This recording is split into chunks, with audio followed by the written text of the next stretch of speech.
Moi, la première chose, Eric, et c'est vraiment dans l'intro, d'ailleurs qui s'appelle l'entreprise mortifère. Donc ça commence, c'est une bonne attaque de papier, ça, comme on dit dans la presse, hein, entreprise mortifère. Là, je ne sais pas si ils vous ont demandé de refaire ce chapitre-là. Voilà.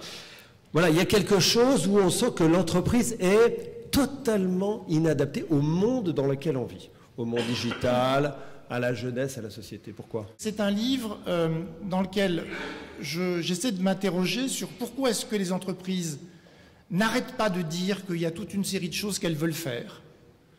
De la performance collective, de l'implication des individus, de la prise d'initiative, de l'innovation, et qu'elles font le contraire.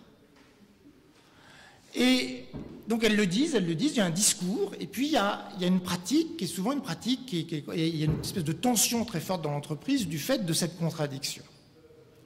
Et en travaillant sur ce sujet, c'est vraiment le fond du livre, c'est pourquoi est-ce qu'on fait le contraire de ce qu'on est sûr de ce qu'il faut faire. Ma conviction très profonde, c'est qu'à la fin des fins, on arrive à la psychologie des dirigeants. On arrive, et pas seulement des dirigeants, mais de l'ensemble des salariés. On arrive à des blocages émotionnels, psychologiques, et à l'évidence, psychologie est probablement l'acteur qui a le plus fait pour qu'on puisse parler du fait que les choses se passent dans la tête des gens, sans que ce soit vécu comme quelque chose d'agressant d'emblée, ou comme que ce soit quelque chose vécu comme quelque chose de pathologique, de grave.